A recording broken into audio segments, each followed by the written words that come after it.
Welcome to civil services study. ये practice set number 230 है UPPSC के लिए। और अदर स्टेट वाले मतलब अदर स्टेट पीसीएस वाले जितने भी स्टूडेंट हैं वो भी इस सीरीज़ से इसके जीएस के प्रश्नों से प्रैक्टिस करते रहिएगा साथ साथ में। इस सीरीज़ की आप पेड सीरीज़ प्राप्त कर सकते हो जिसमें मिलेंगे फुल टेस्ट। डिस्क्रिप्शन बॉक्स में नंबर है मेरा, उस पर कॉल या व्हाट्सअप कर दीजिए। और इसकी प्लेलिस्ट भी बना रखी है, वहाँ पर आप टेस्ट नंबर 1 से लेकर 230 तक पहुँच सकते हैं। डिस्क्रिप्शन बॉक्स में उसका लिंक है। बिना किसी देरी के पहला प्रश्न, अपना भी सोचना कि आंसर क्या होगा। निम्नलिखित में से किस वंश के शासकों को पुराणों में जो है श्री पर्वतीय कहा गया है? पुराणों में श्री पर्वतीय कहा गया है किस वंश के शासकों को? ये सातवाहन वंश के सामंत थे ये लोग, मतलब इक्ष्वाकु वंश। इसका उत्तर है बी। तो इक्ष्वाकु वंश का संस्थापक था कौन? श्री शांतमूल।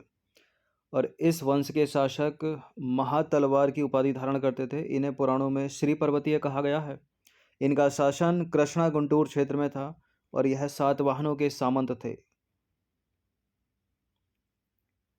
मौर्य काल में एग्रोनोमोई अधिकारी निम्नलिखित में से किस क्षेत्र से संबंधित था? ये प्रश्न पूछ लेते हैं कि मौर्य काल में, ठीक है, मापतौल कौन करता था, राजस्व प्रबंधन किसके पास था? तो एग्रोनोमोई जो अधिकारी था, ये नाम मेगास्थनीज ने दिया है। और ये काम करता था सड़क निर्माण का, मतलब मार्ग निर्माण का ये काम करता था। तो सी इसका आंसर हो जाएगा। तो मौर्य काल में जिले का प्रमुख जो है वो आहारपति था, जिसे मेगास्थनीज ने एग्रोनोमोई कहा था। और यही एग्रोनोमोई जो है वो सड़क निर्माण का भी प्रमुख अधिकारी था। तो सी सही हो जाएगा यहाँ पर आंसर। बाकी मापतौल के अधिकारी को पौतवाध्यक्ष कहा जाता था और राजस्व प्रबंधन के अधिकारी को समाहर्ता कहा जाता था, याद रखिएगा। ठीक है, अलग अलग टाइम में ये एग्जाम में पूछ लेता है। एग्रोनोमोई हो गया सड़क निर्माण का प्रमुख अधिकारी और जिले का प्रमुख भी है वही। ठीक है, उस समय उसका नाम आहारपति है। समाहर्ता हो गया राजस्व प्रबंधन का अधिकारी और मापतौल का हो गया पोतवाध्यक्ष। क्वेश्चन नंबर 3 पर आ जाइए। निम्नलिखित में से कौन सा सुमेलित नहीं है? यह है दरगाह और यह है स्थान। शेख मोइनुद्दीन चिश्ती की दरगाह अजमेर में, शेख बुरहाउद्दीन गरीब की दौलताबाद में, शेख मोहम्मद हुसैनी की गुलबर्गा, शेख निजामुद्दीन औलिया की मुल्तान में। मोइनुद्दीन चिश्ती की तो अजमेर में सही है। शेख बुरहाउद्दीन गरीब की दौलताबाद सही है। शेख मोहम्मद हुसैनी की गुलबर्गा सही है। शेख निजामुद्दीन औलिया की मुल्तान पाकिस्तान में नहीं है, बल्कि भारत में है। और भारत में भी कहाँ पर है? भारत के दिल्ली में। तो शेख निजामुद्दीन औलिया की दरगाह जो है मुल्तान में ना होकर कहाँ पर है? दिल्ली में। बहुत सारी मूवी में भी इसको दिखाया है। प्रश्न क्रमांक संख्या 4 पर आ जाइए। और 1687 में जब औरंगजेब ने गोलकुंडा के किले पर अधिकार किया था तो उस समय गोलकुंडा का शासक कौन था? कौन था? अबुल हसन कुतुब शाह था। Option number A. तो हैदराबाद के कुतुब शाही राज्य में जो है अबुल हसन कुतुब शाह अपने वंश का 8वां और अंतिम शासक था। इसका शासनकाल 1672 से 1687 तक था। अबुल हसन कुतुब शाह द्वारा मुगलों को कर देने से मना करने के कारण औरंगजेब ने जो है 1687 में गोलकुंडा के किले पर अधिकार कर लिया था। क्वेश्चन नंबर 5 पर आ जाइए। निम्नलिखित में से किस मुगलकालीन नहर का निर्माण फिरोज शाह की रजब बाह को पुनर्जीवित करके किया गया था? ये प्रीवियस ईयर का प्रश्न है। कुछ ऊट पटांग से प्रश्न होते हैं मेडिवल हिस्ट्री के, प्राचीन कालीन भारत के, जो एग्जाम में पूछ लिए जाते हैं। 1/3 की माइनस मार्किंग है, बिना किसी रिस्क के आगे बढ़ जाना कुछ समझ में नहीं आए तो। सहाब नहर इसका आंसर है, तुक्के मारने की जरूरत नहीं है, नहीं पढ़ा है तो मुगलकालीन सहाब नहर का निर्माण फिरोज शाह की रजब बाह को पुनर्जीवित करके किया गया। क्वेश्चन नंबर 6 पर आ जाइए। निम्नलिखित में से कौन किताब ए नौरस नामक पुस्तक के लेखक थे? किताब ए नौरस पुस्तक का लेखक कौन है? अकबर, द्वितीय कुली कुतुब शाह, अली आदिल शाह। इन तीनों में से कोई नहीं है। इब्राहिम आदिल शाह द्वितीय, ऑप्शन नंबर ए। तो इब्राहिम आदिल शाह द्वितीय बीजापुर सुल्तान के आदिल शाही वंश का सुल्तान था। इसने दक्कनी भाषा में किताब ए नौरस नामक जो है पुस्तक लिखी थी। क्वेश्चन नंबर 7 है। सिक्किम का भारत में विलय निम्नलिखित में से किसने किया था? सिक्किम का भारत में विलय उसी ने किया था जो टेलीग्राफिक लाइन लेकर आया था, रेलवे लाइन लेकर आया था और डॉक्ट्रिन ऑफ लैप्स लाने वाला, मतलब लॉर्ड डलहौजी। तो लॉर्ड डलहौजी ने सिक्किम पर 2 डॉक्टरों के साथ दुर्व्यवहार का आरोप लगाकर उस पर अधिकार कर लिया था। क्वेश्चन नंबर 8 पर आ जाइए। निम्नलिखित में से किसने 1755 में डिंडीगुल में एक आधुनिक शस्त्रागार की स्थापना की थी? Haidar Ali. Haidar Ali, option number B. तो हैदर अली दक्षिण भारतीय मैसूर राज्य के सुल्तान थे और हैदर अली ने 1755 में फ्रांसीसियों की मदद से डिंडीगुल में जो है आधुनिक शस्त्रागार की स्थापना की थी। ठीक है, वर्तमान में हो गया तमिलनाडु। क्वेश्चन नंबर 9 पर आ जाइए। निम्नलिखित में से कौन सा एक सही सम्मिलित नहीं है? जनजाति और यह है स्थान: अंगामी नागालैंड में, वीरहोर झारखंड, खस अरुणाचल प्रदेश, टोडा तमिलनाडु। इतनी प्रैक्टिस करते करते पता तो चल गया होगा, टोडा तमिलनाडु बहुत सारे प्रीवियस एग्जाम में पूछी गई है, ये हर टेस्ट में इसको पूछा, हर पेपर में। वीरहोर झारखंड सही है, अंगामी नागालैंड सही है। खस जनजाति है हिमालय की, मतलब उत्तराखंड या हिमाचल में पाई जाती है ये। तो खस जनजाति का जो मूल निवास है उत्तराखंड हिमाचल प्रदेश है, ना कि अरुणाचल प्रदेश। बाकी अंगामी जनजाति नागालैंड में पाई जाती है, वीरहोर झारखंड में और टोडा तमिलनाडु में। और तीनों कई कई बार बहुत बहुत बार पूछी गई हैं, अंगामी भी, वीरहोर भी और टोडा तो हर एग्जाम में पूछी गई है, चाहे डी ग्रुप का हो या ए ग्रुप का। 10वां प्रश्न है, निम्नलिखित में से कौन सी भारत की नवीनतम पर्वत श्रेणी है? भारत की नवीनतम, प्राचीन तो इसमें अरावली है, लेकिन नवीनतम पूछिए हिमाद्री, हिमालय नवीन है भारत में। ठीक है, उसमें भी सबसे ऊपर ट्रांस हिमालय है, उसके नीचे आओगे तो ये हो गया हिमाद्री श्रेणी, या इसको हम महान हिमालय भी बोलते हैं, इसको हम बृहद हिमालय बोलते हैं। इसके नीचे आओगे तो ये मध्य हिमालय है, ठीक है, मिडिल हिमालय, और सबसे नीचे है शिवालिक हिमालय या शिवालिक श्रेणी। तो हिमाद्री को जो है महान हिमालय या बृहद हिमालय के नाम से भी जाना जाता है।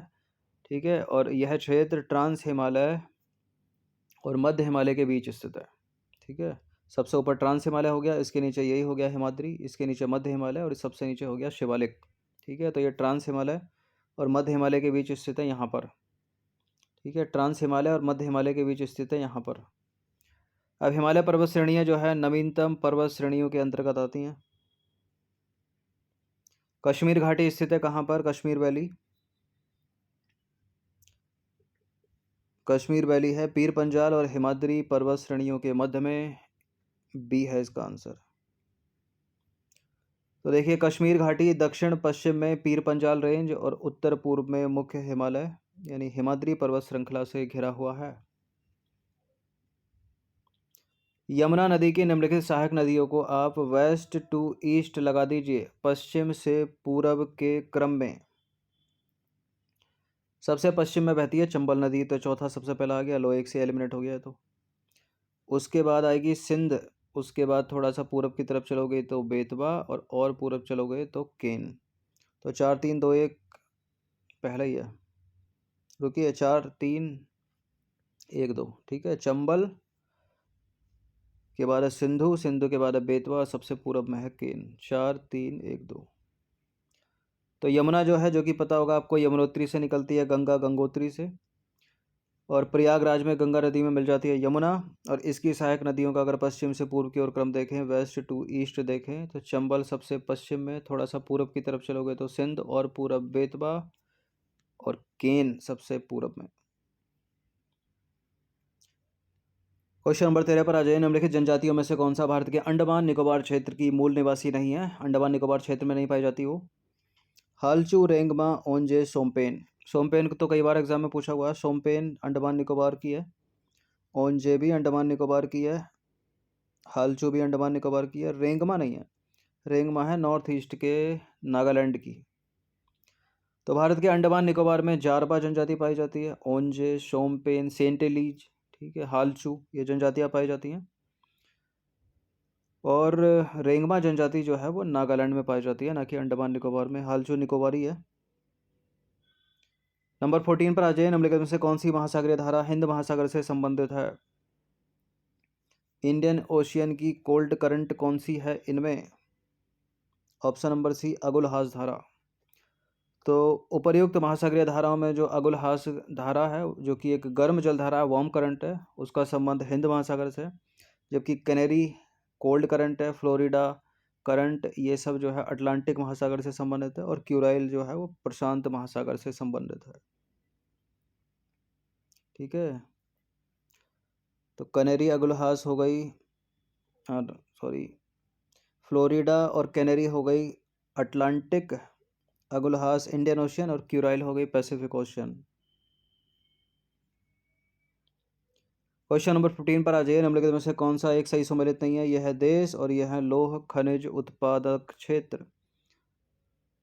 कारागंडा कजाकिस्तान में, क्रिवोई राग यूक्रेन में, नॉर्मंडी जर्मनी और पाइरेनीज फ्रांस। कारागंडा कजाकिस्तान सही है और क्रिवोई राग यूक्रेन सही है। नॉर्मंडी जो है फ्रांस में ही है, ठीक है। पाइरेनीस और फ्रांस, पाइरेनीस नॉर्मंडी दोनों फ्रांस में, जर्मनी में नहीं है, तो यहाँ सी वाला गलत है। तो नॉर्मंडी क्षेत्र जो है वो फ्रांस में स्थित है, न कि जर्मनी में। डार्लिंग श्रृंखला ऑस्ट्रेलिया के निम्नलिखित तटों में से किस पर अवस्थित है? यह ऑस्ट्रेलिया और इसके बीच से एक रेखा जाती है, यह है ट्रॉपिक ऑफ कैप्रिकॉर्न यानी मकर रेखा, 23.5 डिग्री दक्षिण अक्षांश रेखा। तो ये जो दक्षिण पश्चिमी तट है इसका, ये वाला यहाँ है डार्लिंग श्रृंखला। मरे और डार्लिंग नदियाँ भी ऑस्ट्रेलिया में बहती हैं। अच्छा, कोरल रीफ जो दुनिया की सबसे बड़ी है, ग्रेट बैरियर, वो अगर वो पूछ लिया है वो कौन से तट पर है? उत्तर पूरब में, ठीक है। यहाँ है वो कोरल रीफ ऑस्ट्रेलिया के। तो इसका आंसर हो जाएगा ऑप्शन नंबर डी। तो डार्लिंग श्रृंखला ऑस्ट्रेलिया महाद्वीप के दक्षिण पश्चिमी तट पर स्थित है। नंबर 17 पर आ जाइए। दक्षिण अफ्रीका का पोस्टा मासुरबोर्ग और उसका सीमावर्ती क्षेत्र निम्नलिखित में से किस खनिज का प्रमुख उत्पादक है? पोस्टा मासबोर्ग मैग्नीज का सबसे बड़ा उत्पादक है और उसका सीमावर्ती क्षेत्र। तो दक्षिण अफ्रीका यानी साउथ अफ्रीका का पोस्टा मासुरबर्ग और उसका सीमावर्ती क्षेत्र मैग्नीज का जो है सबसे बड़ा उत्पादक है। क्वेश्चन नंबर 18 पर आ जाइए। विश्व के निम्नलिखित प्रदेशों में से किसमें खट्टे रसीले फलों का उत्पादन बहुत विकसित है? प्रश्न इंपॉर्टेंट है। भूमध्य सागरीय इसका उत्तर है। भूमध्य रेखा लगाकर इसको गलत मत कर दीजिएगा, यानी मेडिटेरियन क्लाइमेट। तो भूमध्य सागर यानी मेडिटेरियन सी, या इसको रूम सागर भी बोलते हैं, इसके आसपास विकसित जलवायु भूमध्य सागरीय जलवायु कही जाती है। और भूमध्य सागरीय प्रदेश जो होते हैं वो रसीले फलों के उत्पादन के लिए विश्व प्रसिद्ध हैं। और इसके अंतर्गत संतरा, नींबू, अंगूर, जैतून, अंजीर आदि प्रमुखता से पाए जाते हैं। और भूमध्य सागरीय क्षेत्र को विश्व के बागानों की भूमि के नाम से जाना जाता है। क्वेश्चन नंबर 19 पर आ जाइए। भारत के संविधान के किस भाग में पंचायती राज व्यवस्था संबंधी प्रावधान किए गए हैं? तो भाग की बात करें तो भाग 9 है, और अनुसूची की बात करें तो 11वीं वो अनुसूची है, ठीक है। दोनों को याद रखिएगा, भाग 9 और भाग 9 का ए इसमें है नगर पालिका। तो भारतीय संविधान के भाग 9 में पंचायती राज व्यवस्था से संबंधित प्रावधान किए गए हैं, जबकि भाग 9A में जो है नगर पालिका से संबंधित प्रावधान है। प्रश्न इंपॉर्टेंट है, कई बार एग्जाम में पूछा गया। भारतीय संसद की सबसे बड़ी समिति, कई तरह से बनता है प्रश्न। सबसे बड़ी समिति का नाम बता दीजिए। इस समिति में कितने सदस्य होते हैं, और जो सदस्य होते हैं वो लोकसभा के कितने, उसमें राज्यसभा के कितने, समिति का कार्यकाल कितने वर्ष का होता है, वगैरह वगैरह। तो लोक लेखा समिति और लोक उपक्रम समिति की बात करें तो इसमें तो 22 मेंबर होते हैं, 15 इसमें लोकसभा के और 7 होते हैं राज्यसभा के। लेकिन यहाँ उत्तर है प्राक्कलन समिति। प्राक्कलन समिति संसद की सबसे बड़ी समिति है। इसमें 30 सदस्य होते हैं और 30 के 30 लोकसभा के होते हैं। तो प्राक्कलन समिति का गठन जो है 1950 में हुआ था। मूलतः इसमें 25 सदस्य थे, लेकिन 1956 में इसके सदस्यों की संख्या बढ़ाकर 30 कर दी गई, और इसके सभी सदस्य जो है वो लोकसभा से होते हैं। और यह समिति भारतीय संसद की सबसे बड़ी समिति है, और इस समिति के सदस्य प्रत्येक वर्ष लोकसभा के सदस्यों के बीच से चुने जाते हैं। इस समिति का कार्यकाल 1 वर्ष का, लोक लेखा समिति का कार्यकाल 1 वर्ष का, सार्वजनिक उपक्रम समिति का कार्यकाल 1 वर्ष का। तो 20 प्रश्न थे ये, इनकी प्रैक्टिस कर लीजिएगा, एक ही बार तो कर लीजिएगा। जितने भी टेस्ट हैं यूट्यूब पर 230 हो गए हैं। इन 230 का एग्ज़ाम से पहले, वैसे तो आगे कंटिन्यू है, जितने भी हो जाते हैं 300 से ऊपर या 280 260 जितने भी, तो कम से कम 2 बार इनका रिवीजन हो जाना चाहिए एग्ज़ाम से पहले। एग्ज़ाम से पहले का मतलब 10 जून तक।